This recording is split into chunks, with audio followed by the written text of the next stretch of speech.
Hi എല്ലാ മാന്യം പ്രേക്ഷകർക്കും നമസ്കാരം. ഞാനിന്ന് നിങ്ങളെ പരിചയപ്പെടുത്തുന്നത് ഒരു വാട്ടർ ഫൗണ്ടൻ എങ്ങനെ നമുക്ക് ₹1 പോലും ചിലവില്ലാതെ നിർമ്മിക്കാം എന്നതിനെക്കുറിച്ചുള്ള ഒരു വീഡിയോ ആണ്.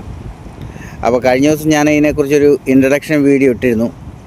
₹1 പോലും ചിലവില്ലാതെ നമുക്ക് പാഴ്വസ്തുക്കൾ കൊണ്ട് ഒരു വാട്ടർ ഫൗണ്ടൻ വീട്ടിൽ നിർമ്മിക്കാൻ പറ്റും എന്നതിനെക്കുറിച്ചുള്ള വീഡിയോ, ഒരു ഇൻട്രഡക്ഷൻ വീഡിയോ ആണ് ഞാൻ കഴിഞ്ഞ ദിവസം ഇട്ടത്. അപ്പം ഈ വീഡിയോ ആ പണിയെല്ലാം കഴിഞ്ഞിട്ട് പൂർത്തീകരിച്ചതിൻ്റെ വീഡിയോയും അതിൻ്റെ വിശേഷങ്ങളുമാണ് ഞാൻ ഈ വീഡിയോയിലൂടെ നിങ്ങളുമായി പങ്കുവയ്ക്കുന്നത്. അപ്പോൾ നമ്മൾ ആദ്യം ചെയ്യേണ്ടത് എന്തെങ്കിലും ഇതേപോലെയുള്ള ഒരു പാത്രം, നമുക്ക് ഈ വെള്ളം, ഇതിനകത്ത് ഫൗണ്ടന് വെള്ളം ആവശ്യമാണ്. അപ്പം നമുക്ക് വെള്ളം നിലനിർത്താൻ വേണ്ടിയിട്ട് പറ്റുന്ന ചോർച്ചയൊന്നും ഇല്ലാത്തൊരു പ്ലാസ്റ്റിക്കിൻ്റെ ബക്കറ്റോ പാത്രമോ അതുപോലെ അങ്ങനെ എന്തെങ്കിലും എടുക്കുക. അല്ലെങ്കിൽ വേണ്ട, നമുക്ക് ഈ കന്നാസൊക്കെ കിട്ടും, ഈ റൗണ്ടിലുള്ള കന്നാസൊക്കെ. അപ്പോൾ ആ കന്നാസ് ഇങ്ങനെ ഈ രീതിയിൽ വെട്ടിയെടുത്ത് കഴിഞ്ഞാൽ നമുക്ക് അതിൻ്റെ ആ വെട്ടിയെടുത്ത പീസ് തന്നെ നമുക്ക് ഉപയോഗിച്ച് ഇതേപോലെ ഈ പിക്ചറിൽ കാണുന്ന പോലെ തന്നെ നമുക്ക് റെഡിയാക്കി എടുക്കാൻ പറ്റും. അതിനുശേഷം നമ്മൾ അതെന്താ ചെയ്യുന്നതെന്ന് വെച്ച് കഴിഞ്ഞാൽ, നമ്മൾ കുറച്ച് സിമെൻ്റ് എടുത്തിട്ട് സിമെൻ്റ് ഒരു ബക്കറ്റിൽ കുഴച്ച് ഒരു വെള്ളം കുറച്ച്, ഈ നമ്മൾ ഈ വീഡിയോ കാണുന്ന പോലെ തന്നെ കുറച്ച് വെള്ളം കുറച്ച് കുഴച്ചെടുത്തിട്ട് അതിലേക്ക് നമ്മൾ ഈ ചണച്ചാക്കുണ്ട്, നമ്മൾ ഉള്ളിയൊക്കെ നാട്ടിൽ വരുന്ന ചാക്കുണ്ട്, ഉള്ളിച്ചാക്ക്. അപ്പോൾ അതുപോലത്തെ ചാക്ക് നമ്മൾ അതിനകത്തേക്ക് കട്ട് ചെയ്ത് ഓരോ പീസായിട്ട് നമുക്ക് ആവശ്യമുള്ള രീതിയിൽ വെക്കാൻ പറ്റുന്ന രീതിയിലുള്ള പീസായിട്ട് നമ്മൾ മുറിച്ചെടുത്തതിന് ശേഷം നമ്മൾ ഈ ഓരോ ചെറിയ ചെറിയ കുഴികൾ സൃഷ്ടിക്കും അതിനകത്ത്. അതായത് ആ ചാക്കിങ്ങനെ മടക്കി നമ്മൾ കോട്ടയും അതിൻ്റെ ആകൃതിക്ക് വ്യത്യാസമൊക്കെ വരുത്തിയിട്ട് നമ്മൾ കാരണം എന്ന് വെച്ചാൽ നമുക്ക് അതിനകത്ത് മണ്ണിട്ട് ചെടി നടാൻ വേണ്ടിയിട്ടാണ്. അപ്പം ആ ചെടി നടാൻ വേണ്ടി നമുക്ക് അതിനകത്ത് മണ്ണും അതുപോലെ തന്നെ കുറച്ച് കല്ലുകളും ഒക്കെ ആയിട്ട് ഡെക്കറേറ്റ് ചെയ്യാനുള്ള കല്ലും ഒക്കെ ഇടണം. അപ്പോൾ അതിന് വേണ്ടിയിട്ട് നമ്മൾ അതിനകത്ത് ചെറിയ കുഴി പോലെ നമ്മൾ രൂപീകരിച്ചെടുക്കണം. അപ്പോൾ അതിനനുസരിച്ച് നമ്മൾ ആ സിമെൻറ്റിൻ്റെ ചാക്ക് അത്യാവശ്യം ഒന്ന് വളച്ച്, അപ്പോൾ എന്തായാലും ഇങ്ങനെ സിമെൻറ്റ് നമ്മൾ കുഴച്ച് വെക്കുന്ന സമയത്ത് ഉറക്കത്തില്ലാത്തത് കൊണ്ട് തന്നെ നമ്മൾ അതിലേക്ക് ഒന്നെങ്കിൽ നൂൽക്കമ്പി വെച്ച് കെട്ടി വെക്കുമോ, അല്ലെങ്കിൽ നമ്മൾ ഉദ്ദേശിക്കുന്ന ആകൃതിക്ക് വരാൻ വേണ്ടി നമ്മൾ ഒന്നെങ്കിൽ നൂൽക്കമ്പി വെച്ച് കെട്ടി വെക്കുമോ, അല്ലെങ്കിൽ സ്ക്രൂ ഉപയോഗിച്ചിട്ട് നമ്മളത് സ്ക്രൂ ചെയ്ത് വെക്കുകയോ ചെയ്യുക. അത് നമ്മളെടുക്കുന്ന പാത്രത്തിനനുസരിച്ച് ആയിരിക്കണം അതിൻ്റെ കാര്യങ്ങൾ. പ്രത്യേകം ശ്രദ്ധിക്കേണ്ട ഒരു കാര്യം എന്താണെന്ന് വെച്ച് കഴിഞ്ഞാൽ, നമ്മൾ ഈ എടുക്കുന്ന പാത്രത്തിന് പിന്നെ ചോർച്ച ഉണ്ടാകാൻ പാടില്ല അടിയിൽ.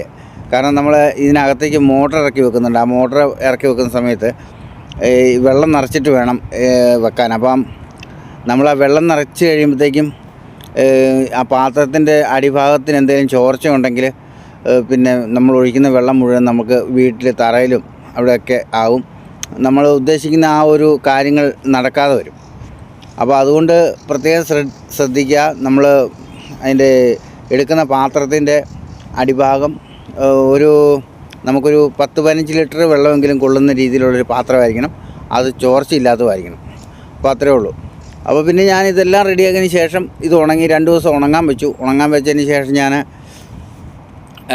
നമ്മുടെ ജോലി ചെയ്യുന്ന സ്ഥലത്ത് തന്നെ കുറേ ഈ പാർക്കൊക്കെ ഉണ്ട്. അവിടെയൊക്കെ ഈ കാടും പള്ളയും ഒക്കെ ആയിട്ട് നിൽക്കുന്ന ഈ പാഴ്ചെടികളും അതൊക്കെ പുല്ലും അതുമൊക്കെ പറിച്ചുകൊണ്ട് വന്നു. അതുപോലെ തന്നെ കുറേ പിന്നെ കല്ലുകളൊക്കെ പെറുക്കിക്കൊണ്ട് വന്നു.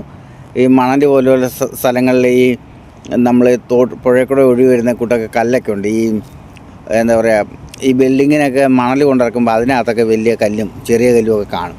അപ്പോൾ അവരരിച്ചിട്ട് മാറ്റിയിട്ടേക്കുന്നതിൻ്റെ ഇതിനകത്ത് പിന്നെ ജിപ്സം പോലെയുള്ള സാധനങ്ങൾ ഇട്ടിട്ടുണ്ട്. അതിനകത്തും നമുക്ക് തിരഞ്ഞു കഴിഞ്ഞാൽ ഇതേപോലത്തെ നല്ല കല്ല് കിട്ടും. അത് കുറച്ച് സമയമെടുക്കും. സമയമെടുക്കുമെന്ന് പറഞ്ഞാൽ നമുക്ക് ഓരോരോ കല്ല് നമ്മളിങ്ങനെ മാറ്റി തിരഞ്ഞെടുക്കണം. എന്നാലേ നമുക്കിങ്ങനെ നല്ല കാഴ്ചയ്ക്ക് ഭംഗിയുള്ള കല്ല് കിട്ടുള്ളൂ. അപ്പോൾ അങ്ങനെ ഒരു 2 ദിവസം കൊണ്ട് ഞാൻ ഈ കല്ലും അതുപോലെ തന്നെ ഈ ചെടി പിന്നെ അവിടുന്ന് ഈ പറിച്ചെടുക്കുന്നതാണ്. ഇഷ്ടംപോലെ കാട് പോലെ ഉണ്ട്. അപ്പോൾ അതിനകത്തുനിന്ന് ഇതെല്ലാം പറിച്ച് എല്ലാം കൂടെ പാക്കറ്റിലാക്കി ഒരു കൂടിനകത്താക്കി കൊണ്ടുവന്നു. അതെല്ലാം ഇപ്പം ഞാൻ ആ ഉണങ്ങിക്കഴിഞ്ഞപ്പോൾ സിമെൻറ്റിൻ്റെ ചാക്ക് വെച്ച് നമ്മൾ ഈ ചെടി വെക്കാൻ കണക്കാക്കിയിട്ടുള്ള കുഴികളുണ്ടാക്കിയല്ലോ.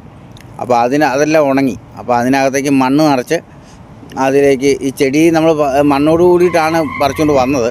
അപ്പോൾ അത് ഇതിനകത്ത് ഇറക്കി വെച്ചിട്ടുണ്ട്. അപ്പോൾ അങ്ങനെ ആ കുഴിക്കകത്തെല്ലാം ഇറക്കി വെച്ചു.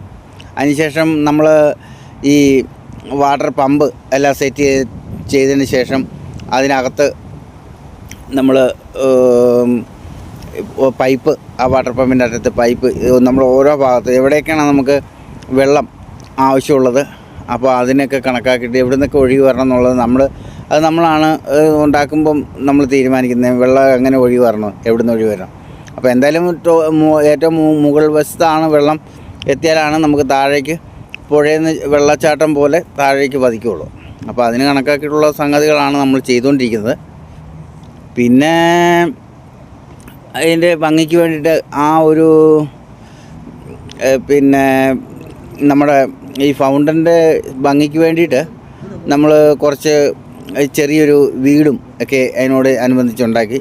പിന്നെ വേറെ നമ്മളൊരു പഴയ ഒരു പിന്നെ പൂച്ചട്ടി, അത് പ്ലാസ്റ്റിക്കാണ്. അതിനകത്ത് നമ്മളൊരു ഭംഗിക്ക് വേണ്ടിയിട്ട് നമ്മളൊരു ചെറിയ വീട് ഉണ്ടാക്കി വെച്ചിട്ടുണ്ട്, മരത്തിൻ്റെ തന്നെ വീട്.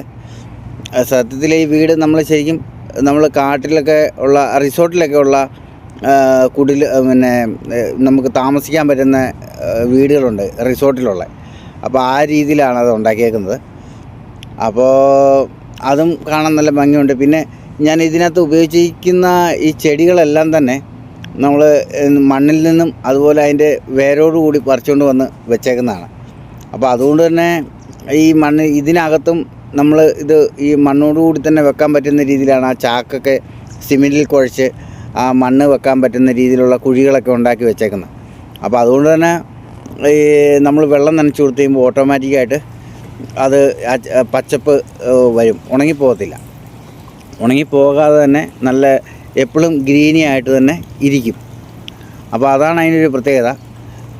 അപ്പോൾ അങ്ങനെ ഇതെല്ലാം സെറ്റ് ചെയ്ത് അപ്പം ഈ ഒരു കാഴ്ചയാണ് നിങ്ങളിപ്പോൾ ഈ വീഡിയോയിൽ കാണുന്ന കാഴ്ചയാണ് ഇതിനകത്ത് ഇതിൻ്റെ ഭംഗി എന്ന് പറയുന്നത്.